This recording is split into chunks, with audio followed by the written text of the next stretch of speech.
Salut à tous, bienvenue dans Je C'était Podcast, votre rendez-vous tennis hebdomadaire. Merci beaucoup d'être une nouvelle fois au rendez-vous. Peut-être êtes-vous en congé, je l'espère, pendant ces vacances de printemps. Alors cette semaine, étant donné que le tournoi de Madrid bat son plein, je vous propose entre-temps un numéro hors série sur une joueuse qui a pris sa retraite la semaine dernière et qui a été l'une des stars du circuit pendant une décennie, Garbiñe Muguruza.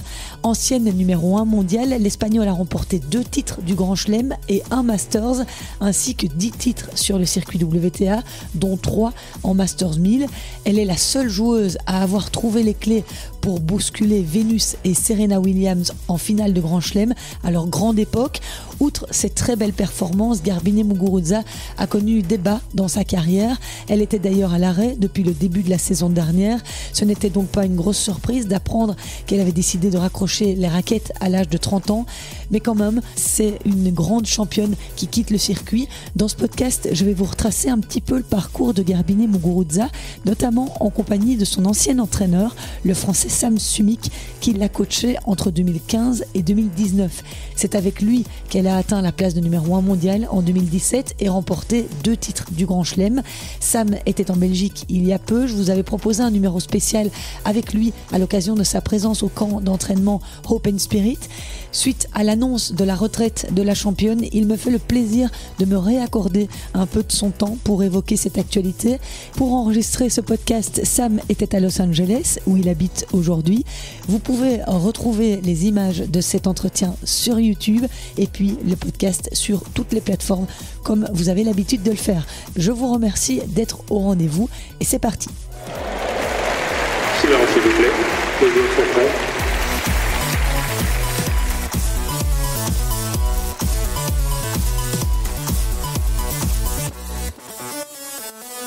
Je ne sais pas vous, mais moi, j'adore les sensations de cette saison sur terre battue. Ça sent les bulles qu'on démonte, le début des interclubs, et puis quand on regarde les matchs à la télé, rien que le bruit des balles, tout résonne différemment. Les cris des joueurs, des spectateurs, le bruit des glissades sur la terre, ces échanges à n'en plus finir, ça sent bon le printemps et l'été, qui n'est pas loin. Si on avait un peu plus de 10 degrés dans notre beau pays, on aurait presque l'impression d'y être. Bref, la saison sur terre battue se poursuit sur les circuits ATP et WTA avec cette semaine le tournoi de Madrid. Chez les hommes, Jannik Sinner et Carlos Alcaraz, les 2 premières têtes de série de ce Masters 1000, tracent tranquillement leur route. Exempté du premier tour, Sinner a battu Lorenzo Sonego 6-0, 6-3, puis Pavel Kotov 6-2, 7-5. Son prochain adversaire se nomme Karen Khachanov. Carlos Alcaraz, lui, a sorti Shevchenko 6-2, 6-1, puis Thiago Seyboth-Wild au 3e tour 6-3, 6-3. Il avait aussi été exempté du premier tour, Carlos Alcaraz. Son prochain adversaire est Jan-Lennard Struff. Attention, l'Allemand est en forme. Il vient de gagner le tournoi de Munich chez lui la semaine dernière. Tous les yeux sont également tournés vers Rafael Nadal, évidemment, lui aussi présent dans le tableau une semaine après avoir fait son grand retour à Barcelone. Il monte en puissance. Rafa, samedi, il a pris sa revanche au 2e tour face au 12e joueur mondial Alex de Minaur, qui l'avait éliminé la semaine précédente à Barcelone. Rafa a ensuite sorti Pedro Cachin, l'Argentin, au 3e tour, mais non sans peine. Il a concédé le 2e set au tie-break. Rafael Nadal jouera Jiří Lehečka au prochain tour, redoutable joueur tchèque. Et les grosses surprises pour l'instant dans ce tournoi de Madrid, c'est l'élimination de Stefanos Tsitsipas par Thiago Monteiro, celle de Holger Rune par Talon Griekspoor, le joueur coaché par Christophe Vliegen, et puis l'élimination aussi de Grigor Dimitrov par Jakub Mensik. Alors chez les femmes, Iga Swiatek et Aryna Sabalenka sont toutes les 2 en quart de finale dans leur partie de tableau. Swiatek s'est facilement débarrassée ce lundi de Sorribes Tormo. Facilement, c'est peu de le dire. Elle lui a laissé un petit jeu à l'ancienne partenaire de double justement de Garbiñe Muguruza. Sorribes Tormo avait créé la surprise plus tôt tôt dans le tournoi en éliminant Victoria Azarenka. En bas de tableau, Aryna Sabalenka, elle, est également qualifiée pour les quarts de finale après avoir sorti Danielle Collins en 3-7 ce lundi soir. Danielle Collins qui a fait le buzz sur les réseaux dimanche, vous l'avez peut-être vu, après s'être rebellée face à son entraîneur en lui proposant de monter sur le terrain lui-même s'il n'était pas content de la manière dont elle jouait. Elle a du caractère, cette Danielle Collins. Allez voir ça si vous ne l'avez pas vu, c'était magique. On débriefera la suite de ce tournoi de Madrid la semaine prochaine, c'est promis. Mais en attendant, j'avais envie de vous proposer ce numéro hors série concernant la retraite de Garbiñe Muguruza, une joueuse très appréciée, notamment par la gente masculine, parce qu'elle était très jolie également. Elle l'est toujours d'ailleurs, très convoitée par de nombreux sponsors. Elle a annoncé la semaine dernière qu'elle quittait définitivement le circuit à l'âge de 30 ans. Alors voilà, je vais vous raconter un petit peu tout ça. Bueno, quería comentar con vosotros que ha llegado el momento de despedirme. Ha sido una carrera larga, preciosa, llena de momentos, de anécdotas. Puedo contar mil. C'est donc lors d'une conférence de presse que Garbiñe Muguruza a annoncé il y a quelques jours, le 20 avril, qu'elle mettait un terme à sa carrière professionnelle à l'âge de 30 ans. Son dernier match remontait à janvier 2023, au premier tour du tournoi de Lyon, où elle avait été battue par la Tchèque Linda Noskova. En perdition après une saison 2022 durant laquelle elle a accumulé les contre-performances, l'Espagnole avait décidé de faire un break pour se consacrer à sa famille et à ses amis. Un trop-plein de tennis, un burn-out comme l'ont connu Naomi Osaka, Amanda Anisimova ou Isaline Bonaventure plus proche de nous. Elle s'est montrée discrète pendant toute cette période, mais tout portait à croire qu'elle ne reviendrait peut-être plus. Après avoir passé une année loin des cours, l'Espagnole a en effet décidé de tirer définitivement sa révérence.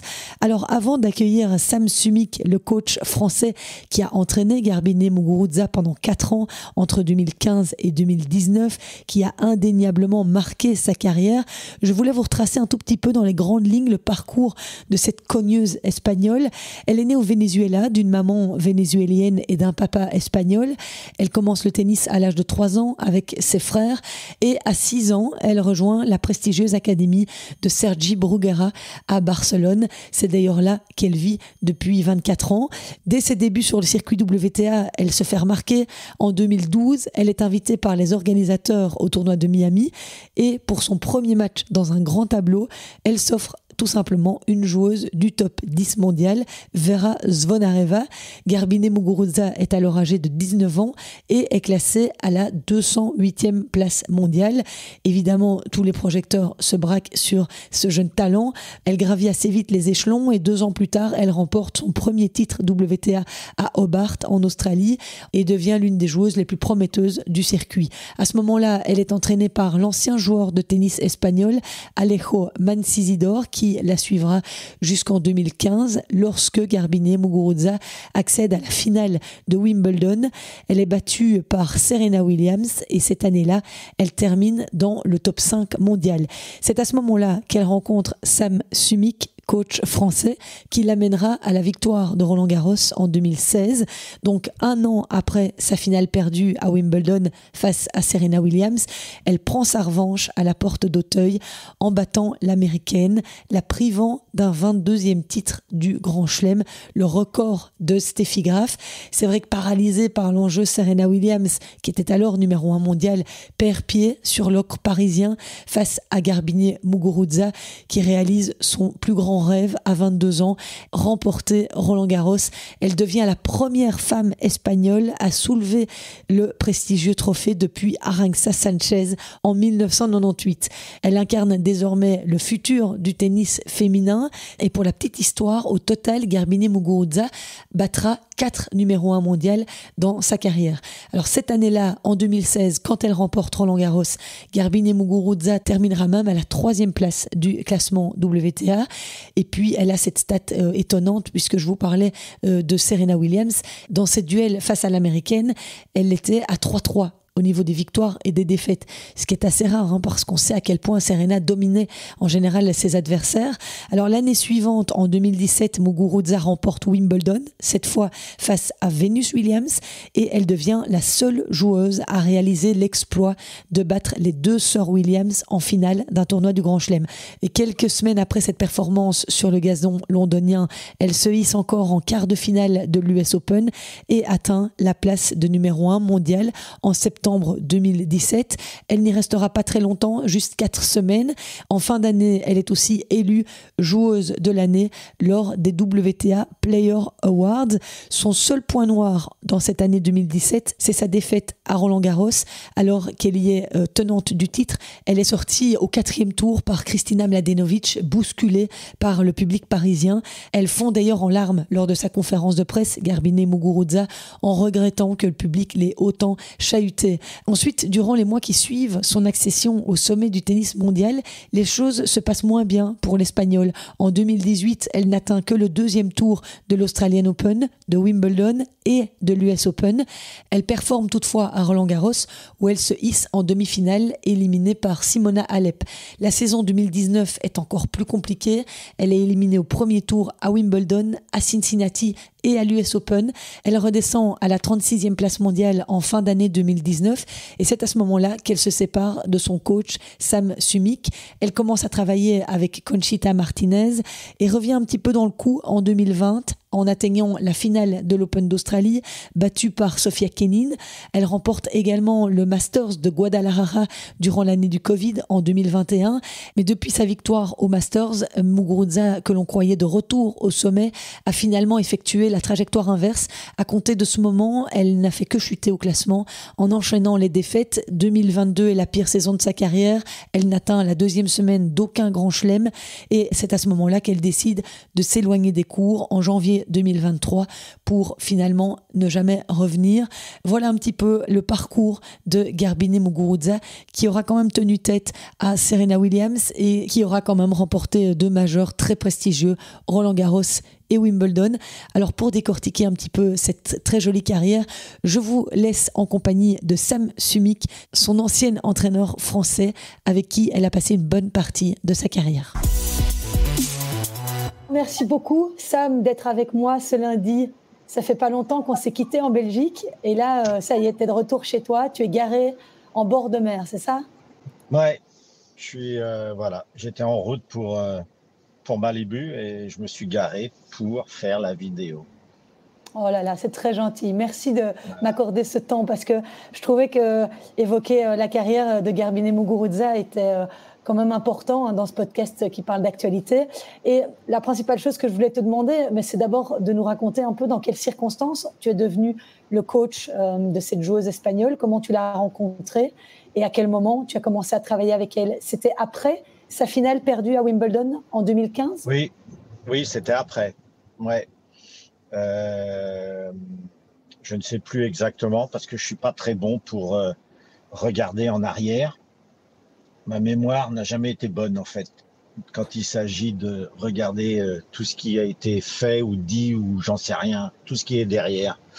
C'était après, bien après, je crois, et j'étais libre à ce moment-là puisque j'avais mon association avec, je crois que c'était Eugénie Bouchard, s'était arrêtée et j'avais été contacté par son agent. Le premier contact, si je me souviens bien, a été fait par téléphone avec son agent. J'étais sur New York à ce moment-là et on s'était rencontrés pendant le tournoi du US Open à New York. J'avais été par ces matchs, je crois qu'il y en a eu 2. Elle avait perdu cette année-là, je crois, contre Konta au 2e tour, si je me souviens bien. Et je l'avais rencontrée, elle et son agent, à New York. Ok, et donc c'est à ce moment-là que la collaboration a commencé. Qu'est-ce que tu aimais chez elle? Quelles étaient ses forces principales? À cette époque-là, c'était une période où elle jouait pas forcément très très bien. Attention, ça jouait bien, mais pas forcément son meilleur tennis. Donc j'ai pas vu ce qu'il y avait de mieux en fait de sa part. Mais ce qui me plaisait, je voyais plein de possibilités pour améliorer le jeu global. Donc c'était ça en fait. Malgré le fait que bon, elle avait gagné le premier match, perdu le deuxième, mais ça avait été un gros combat de 3 heures, pas forcément incroyable au niveau du tennis, mais je trouvais que tout de suite ça m'a donné pas mal d'idées en fait. Où est-ce qu'on pouvait aller avec ce genre de jeu et ce genre de joueuse, voilà, sans la connaître vraiment, sans lui avoir vraiment parlé, puisque ça s'est fait pendant le tournoi ou après, je sais plus, la première discussion.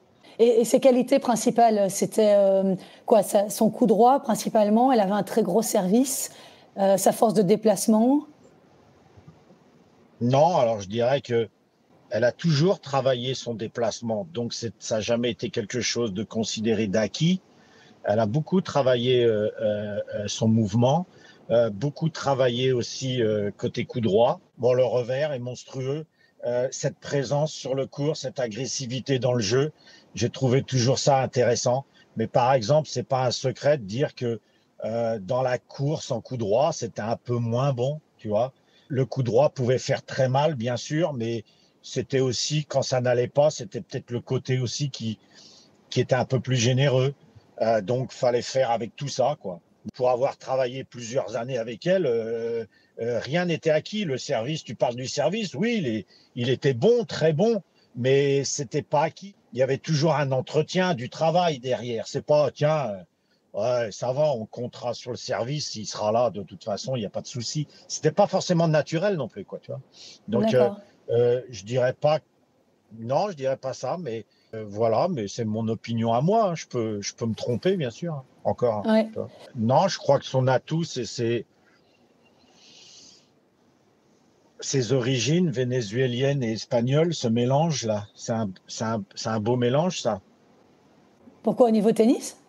Ouais, parce que je trouvais que ça donnait une attitude, une mentalité qui était différente des autres. Voilà. Donc, j'aimais bien ça déjà. Tu sentais qu'il y avait quelque chose de différent. Tu sentais que ce désir, cette volonté, cette fierté parfois, qui est, et là je le dis encore comme un compliment, ta bravoure sur le court, je trouvais que la combinaison de tout ça était pas mal. Donc il n'y avait plus qu'à essayer de guider et d'amener, je sais pas, d'amener tout ça vers le haut, quoi. Je trouvais que c'était assez intéressant.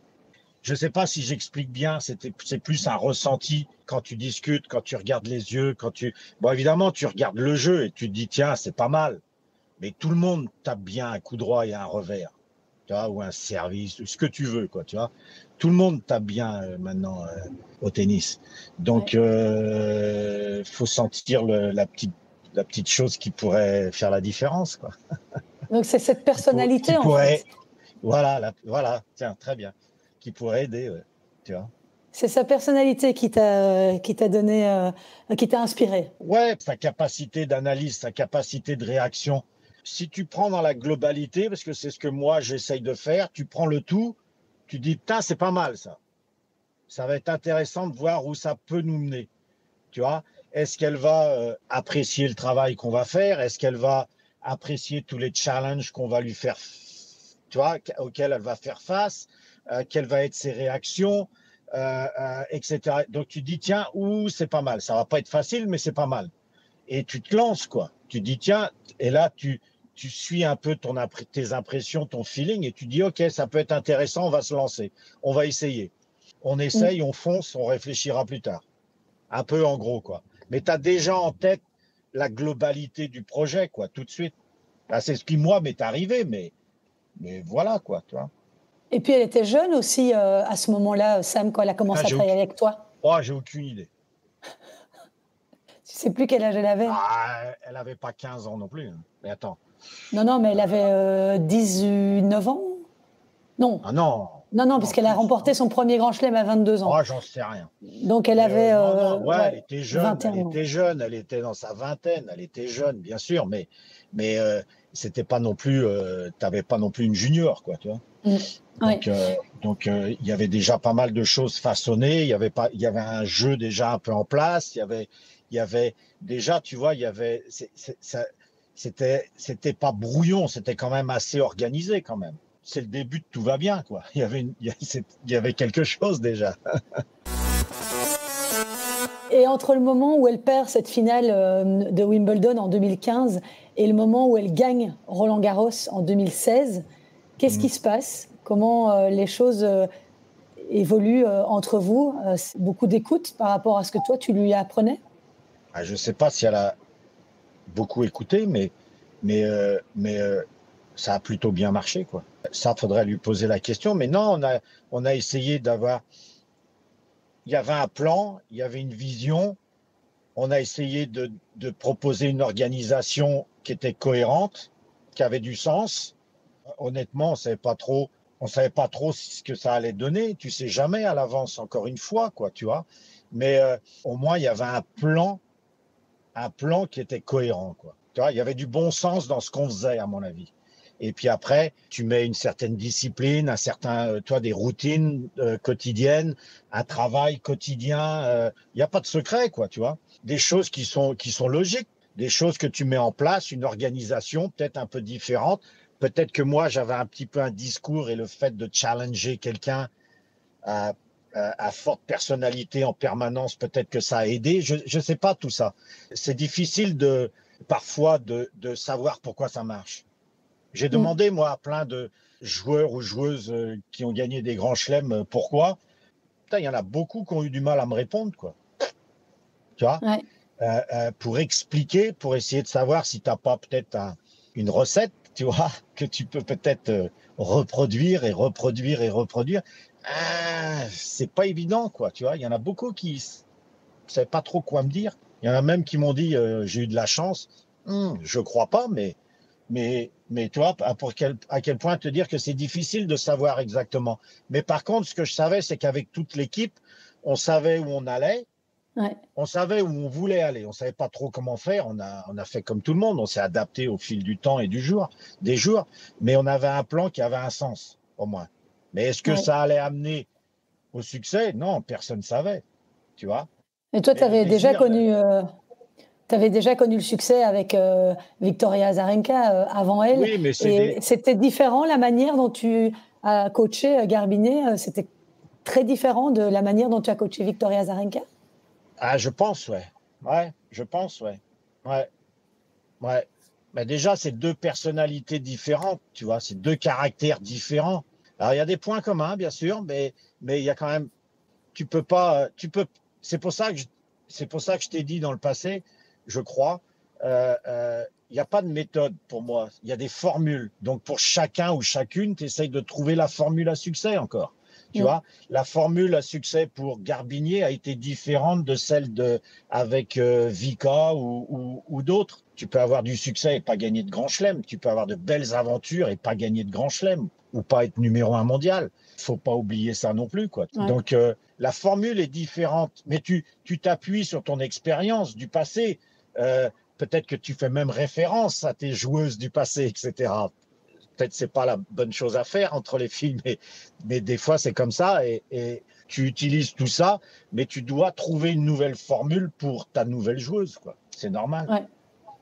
En tout cas, il y a une formule que vous avez trouvée, une recette que vous avez trouvée, c'est celle pour embêter et bousculer Serena Williams. Il n'y en a pas beaucoup qui l'ont trouvée. Et elle a un record, Garbiñe, qui est de 3-3 dans ses victoires-défaites contre Serena. C'est une des seules qui a réussi à la bousculer autant. Elle avait les capacités de le faire parce qu'elle savait frapper fort, parce qu'elle savait déplacer Serena comme il fallait. Non, je crois aussi que comme l'avait fait Vika avant, je crois que elle ne craignait pas Serena. C'était plutôt le but, c'est d'aller la jouer le plus souvent possible. Si dans l'idéal, on aurait joué Serena toutes les semaines, on était très content en fait. Donc ça n'a jamais été une crainte. La tâche est difficile, comprenez bien ce que je veux dire, mais c'était toujours l'un des matchs qu'on voulait jouer, quoi. Donc peut-être c'est ça aussi, tu vois, cette approche mentale un peu, cette mentalité quand tu joues les ou la meilleure, c'est ça qu'on voulait. On voulait jouer les ou la meilleure toutes les semaines. Et en plus, très fort, faut les jouer, quoi, pour être honnête. Tu peux pas t'enfuir à chaque fois et partir en courant si tu joues les meilleurs, quoi. Donc peut-être c'est la mentalité. Alors évidemment, il y a les qualités du jeu, les qualités physiques, etc., etc. Mais je trouve que c'était surtout l'approche. Ça s'est très bien passé le jour où tu vois pas Serena là et toi ici. Tu vois ce que je veux dire? Si tu rentres sur le court à égalité, c'est déjà pas mal. C'est le début de tout va bien, là. C'est le début d'un bon match. Tu vois, si tu veux être parmi les meilleurs, tu dois aller battre les meilleurs, quoi. Tu vois, en fait, c'était une bonne place, quoi. Putain, tu joues l'une des meilleures sur l'un des plus grands cours du monde. Merde, c'est pas mal, quoi. Tu vois, c'est quand même. On va pas rentrer à la maison, se mettre sous la couette et avoir peur. Magnifique, on y va, quoi. On y va et on verra ce qui va se passer. Et puis après, on avait des plans de jeu qui étaient pas mal, je trouvais. Voilà. Et que Garbinier ou Vika ou d'autres exécutent. Enfin, les autres, je sais pas, mais exécutaient plutôt très bien, quoi, aussi. Parce qu'il y a aussi ça. Sans les qualités de ta joueuse, tout le crédit revient à la joueuse, tu vois, ou aux joueuses. C'était quoi les plans de jeu? Maintenant qu'elle est plus là, Serena, tu peux le dire? Pas vraiment, mais je sais qu'on en avait deux et on combinait, on avait deux plans de jeu. Et au lieu de faire plan A, plan B, on utilisait le plan A et le plan B en même temps. Alors, je sais pas, quelques points ou un jeu ou deux, je sais plus. Ah, le plan A marche bien ou attention, là, faut qu'on change. On variait entre les deux ou on combinait les deux. Et ça marchait bien. Le fait de gagner Roland-Garros, c'était spécial pour toi en tant que Français? Non, gagner, c'était spécial. Après, je m'en fous un peu. Même si c'était Roland, ça n'avait pas d'importance, ça n'avait pas la petite cerise sur le gâteau? C'était très sympa, c'était très agréable. Non, c'était super. En plus, comme je suis français, que ça se passait en France et tout ça, peut-être ça a aidé d'avoir un peu plus d'attention sur moi, le coach de la vainqueur, ok. Donc peut-être sûrement, ouais. Mais honnêtement, tu me gagnes n'importe quel grand chelem, tout va bien, quoi. Elle a privé Serena en plus d'un 22e titre. Tout le monde attendait qu'elle batte le record de Steffi. Et c'était. Mais ça, c'était pas mon problème, ça. Tu crois que ça a joué un peu dans sa tête ou... Je sais pas, je m'en fous complètement. Bah non, c'est pas mon problème. Moi, mon problème, c'était avec mon équipe de faire le mieux possible pour notre joueuse à ce moment-là, qui était Garbinier lors de cette finale, c'est tout. C'était notre seul souci. L'année après sa victoire, elle perd contre Mladenovic. Et le public parisien avait été un peu dur avec elle. Elle était venue en conférence de presse et elle avait fondu en larmes. Tu t'en souviens de ce moment-là? Ouais, je m'en souviens, ouais. Mais je pense que c'était plus émotionnel vis-à-vis du le retour qu'elle avait eu du public, qu'elle comprenait pas. Mais pour la défendre, je trouvais que le public avait été complètement nul ce jour-là, pour être honnête. Tu vois. À Paris, parfois, c'est un peu... Ouais, c'est de plus en plus souvent le cas. C'est partout pareil, ça dépend comment ça se déclenche, ça peut se déclencher partout. Hein. Mais je trouvais que c'était, moi personnellement, alors peut-être on va dire, ah oui, mais tu défends ta joueuse. Bon, déjà, c'est normal. Si je dois défendre une joueuse, ce sera la mienne, normal. Mais je trouvais que le public avait été zéro, quoi, ce jour-là, quoi. Tu vois, dégager, quoi, restez chez vous, restez dans votre canapé et regardez la télé, ce sera mieux. Tu vois. Et t'as toujours quelques nazes comme ça dans un stade. C'est pas tout le monde aussi. Faut pas exagérer. Mais t'as toujours quelques nazes comme ça. Et ceux-là, qui rentrent chez eux. Ils n'ont peut-être jamais joué au tennis non plus de leur vie. Mais ils sont là. C'est pas très intéressant, quoi, tu vois. Et la victoire à Wimbledon en 2017 contre Vénus, elle était tout aussi belle, celle-là, pour toi? Alors moi, je l'ai vécu de loin parce que j'étais pas sur place pour le Wimbledon. Non, j'avais quitté l'équipe. J'avais quitté. Je devais rentrer chez moi. Donc, on savait à l'avance que je ne serais pas à Wimbledon. Mais j'ai dû quitter l'équipe, partir, 2 jours avant. Voilà, et je les ai retrouvés après le titre. Donc, je l'ai vécu de loin. Les matchs, les vidéos, le contact avec l'équipe. Mais c'est bien aussi, hein, c'est assez fort, tu vois. Donc moi, ce moment-là, j'ai eu 2 trophées, en fait. Il y a eu Wimbledon et j'ai eu un enfant, donc c'était magnifique. Ah oui, bah là, ça n'a pas de prix, ça. Ça vaut tous les trophées du monde. Voilà, c'était moi le vainqueur cette année-là. 2 trophées. 2 trophées. Et ta femme aussi, peut-être un 3e trophée aussi. Ouais, non, bien sûr. après Wimbledon, il y a eu Garbiñe a accédé à cette place de numéro 1 mondial pendant 4 semaines.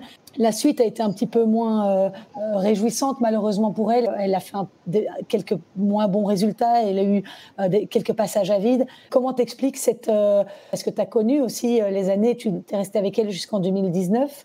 Qu'est-ce qui s'est passé après ça? Elle avait, une fois qu'elle avait atteint le Graal, c'était plus compliqué? Ouais, je pense, ouais. Bon, je pense qu'il y avait tout ce qu'il fallait pour continuer et peut-être faire beaucoup mieux. On peut toujours penser comme ça, tu vois. Et puis c'est bien de penser comme ça. Je pense qu'on peut toujours faire mieux. Mais je crois aussi que elle a pris tout ce qui l'intéressait, quoi, en fait, tu vois. Le Roland-Garros, qui pour les Espagnols, c'est leur grand chelem. C'est comme s'ils gagnaient à la maison. Le Wimbledon, qui est magique. OK. Parce que tout le monde rêve de gagner Wimbledon. La place de numéro 1, qu'est-ce que tu veux d'autre? C'est un peu ça. Alors, gagner plus, gagner encore, ouais, c'est possible. C'est possible. C'est pour ça que je dis peut-être qu'on aurait pu faire mieux, mais c'est aussi naturel et normal que peut-être tout va bien, là. C'est pas mal.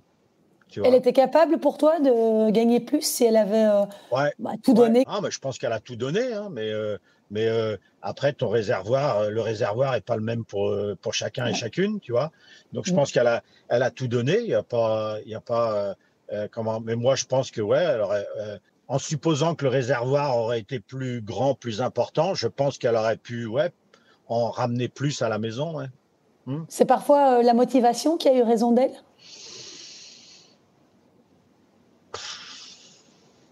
Peut-être.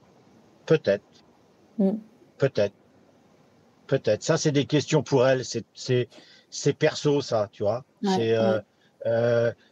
Peut-être. Mais c'est dur parce que même, je me souviens après son premier, bon, elle en avait perdu un avant, donc après son premier, il y a eu un petit coup de mou déjà. C'est un peu normal, quoi, tu vois. Bon, les gars, qu'est-ce qu'on fait maintenant? Qu'est-ce qu'on fait? On reprend le sac, on va bosser, quoi, tu vois. On va. Oh. C'est un peu normal, quoi. Ouais. Et puis ta vie change aussi, quoi. Tu vois. Bien sûr. Ta vie change. T'es un peu plus dans les médias. Les gens te regardent. Les gens ont des opinions. Les gens, tu vois. T'as plus le droit de perdre. Quand tu deviens numéro 1 mondial, c'est entre guillemets, mais tu vas comprendre, tu deviens le joueur ou la joueuse la plus haïe du circuit. Pas parce qu'on t'aime pas, c'est parce que tout le monde veut te battre. Donc c'est encore plus dur. C'est très dur quand tu gagnes pas, mais c'est très dur quand tu gagnes aussi. Oui, et puis elle incarnait la relève à ce moment-là. Elle incarnait vraiment la relève du tennis féminin, puisqu'elle venait bousculer Serena qui était au sommet, et on voyait en elle le futur. C'était peut-être beaucoup de pression aussi pour elle. Il faut avoir du mental pour accepter ça va, la pression, ça va. Faut arrêter de déconner avec ça encore. Ça va. C'est quand même des soucis de riches, quoi. Tout va bien quand même, non? C'est quand même une sacrée pression sur les épaules qu'on n'est peut-être pas tous capables, qui sont peut-être pas tous capables d'assumer. Hein. Comment? Quand t'as des gosses et qu'il faut les faire bouffer, c'est pas pareil, non? Il y a peut-être un peu à relativiser les choses. C'est quand même une belle pression, alors. OK, on va garder le mot si tu veux, mais c'est quand même une belle pression à avoir. Et puis surtout, faut pas oublier que tous les athlètes travaillent quasiment depuis plus de 10 ans pour ça. Peut-être que la pression, c'est pas le bon mot à utiliser, mais tu bosses depuis plus de 10 ans pour arriver là parce que c'est ton rêve. Une fois que tu y es, tu vas quand même pas pleurnicher, quoi.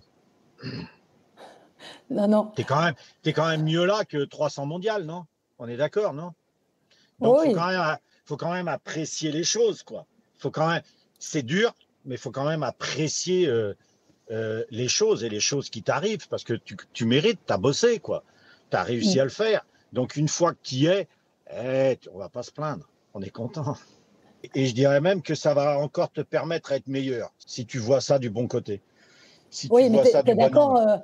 Tu es d'accord qu'ils ne sont pas tous capables de l'assumer.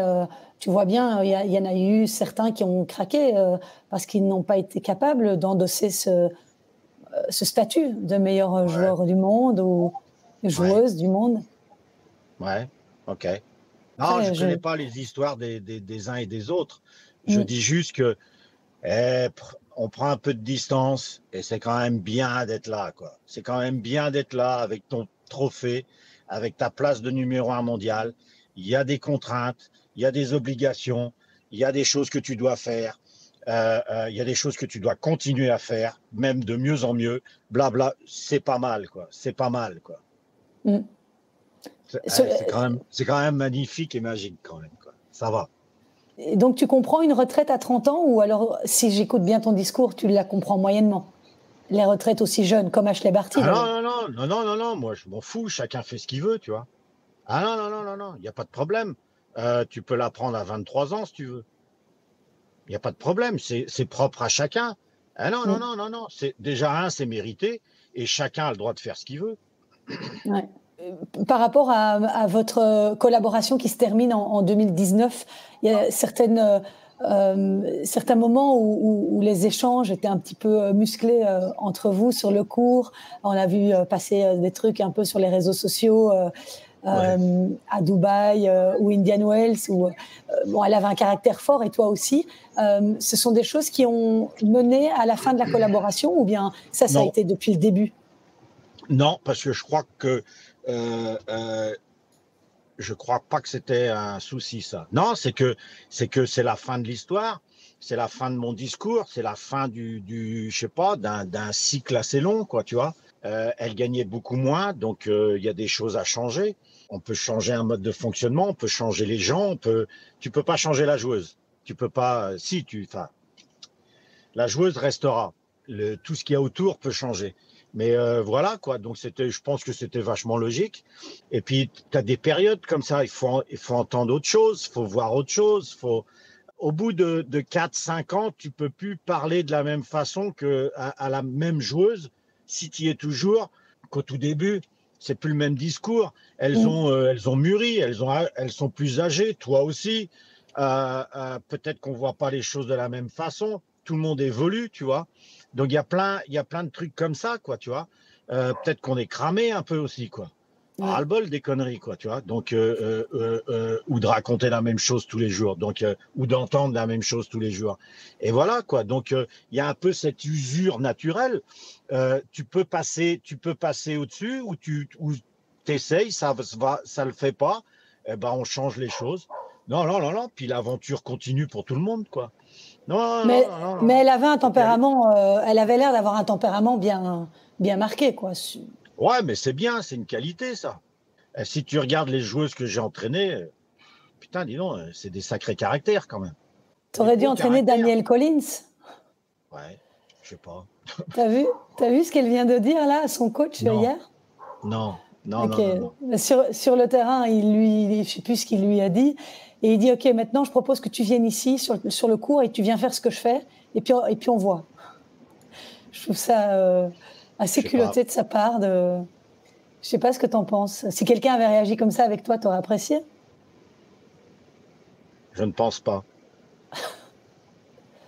Le caractère, c'est vachement bien. C'est vachement intéressant de travailler avec des caractères, des fortes personnalités.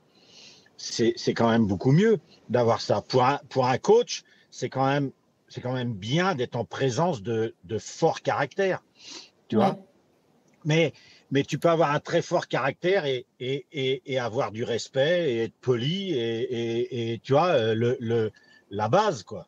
Moi, ce que j'ai du mal à comprendre, en fait, c'est pourquoi à chaque fois on va blâmer le coach ou l'équipe technique, préparateur physique ou je sais pas qui, tu vois.